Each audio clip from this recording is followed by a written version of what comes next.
Eric, bonjour. Bonjour Vincent. Alors, Sextant Europe a globalement fait comme son indice de référence en 2017.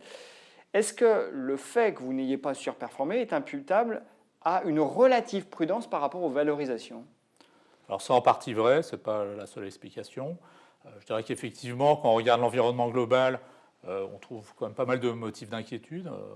D'abord, on a un marché américain qui nous paraît toujours très survalorisé et qui ne veut pas corriger. Le deuxième point, c'est que les taux d'intérêt ont plutôt plus vocation à remonter qu'à baisser. Troisième point, la baisse du dollar, et qui a repris récemment. Et ça a un impact qui est important sur les profits des entreprises européennes. Et pour terminer, un contexte politique qui est un petit peu étonnant avec une présidence américaine qui amène tous les jours son lot de surprises. Alors c'est effectivement, cette prudence nous a coûté, mais ce qui nous a surtout coûté, c'est deux erreurs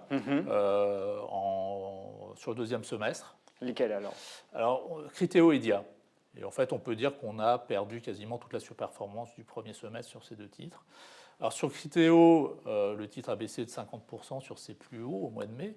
En fait, ce qui s'est passé, c'est qu'ils ont été sortis de l'environnement Apple, donc ce qui leur permet plus de faire du retargeting publicitaire sur cet environnement, et ça les a amenés à revoir en baisse leur prévision de chiffre d'affaires de 20%. Je pense qu'on aurait pu mieux l'anticiper, mais le résultat est décevant. Vous conservez le titre en portefeuille? Alors on conserve le titre en portefeuille parce qu'il va falloir absorber cette baisse, mais il reste très présent sur l'environnement Google. Et par contre, on ne pense pas qu'ils seront jamais sortis de l'environnement Google. Alors ça, c'est la première déception. Il y en a eu une deuxième, c'est Dia. Alors Dia, Dia, c'est quoi? C'est un distributeur alimentaire espagnol, Discount, qu'on avait acheté fin 2016 parce que la valorisation nous paraissait très basse. On n'a pas été les seuls à voir ça, puisque la holding de Michael Friedman, qui est un oligarque russe et qui est notamment l'actionnaire principal d'un distributeur russe qui s'appelle X5, a pris 10% du capital. Quand ça s'est passé, effectivement, le titre a monté très fortement. On aurait dû certainement vendre à ce moment-là, parce que la valorisation nous paraissait plutôt comme il fallait à ce moment. Et on ne l'a pas fait parce qu'on pense que cette histoire aura des répercussions par la suite. Bon, en attendant, le titre est revenu où il était avant cette entrée dans le capital. Donc tout ça explique en effet l'absence de surperformance. Cela dit, la performance globale du fonds a été correcte en 2017 parce qu'il y a eu tout de même des contributions positives. Alors, heureusement, oui, on a des satisfactions.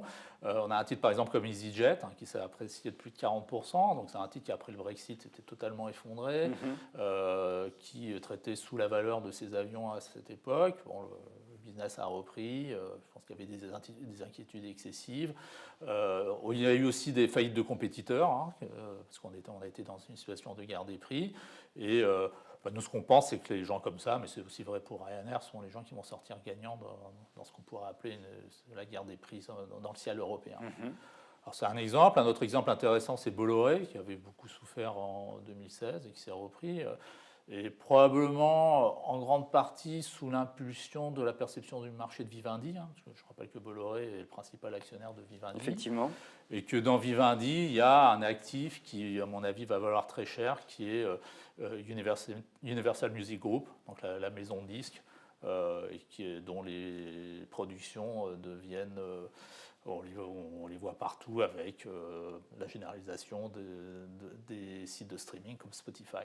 Puis il y a deux titres que vous avez défendus ces derniers mois qui ont bien performé aussi, c'est Amundi et Sixt. Oui, bien sûr, les deux ont monté de plus de 30%. Bon, Sixt, c'est une histoire qui roule, si on peut dire.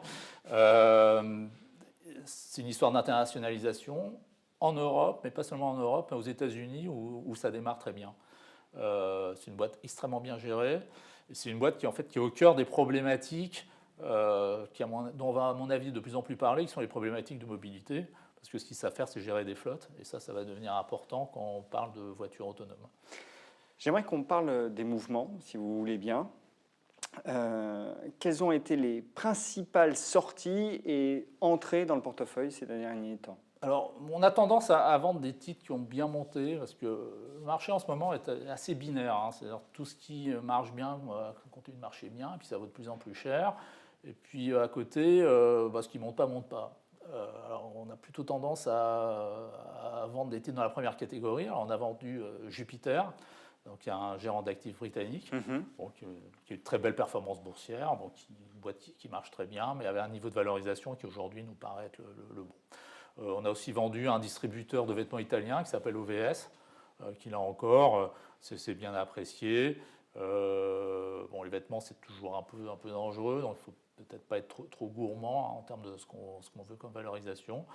Et à côté de ça, on achète des titres qui nous paraissent très décotés, alors à court terme, on n'a peut-être pas l'histoire la plus fascinante. Hein.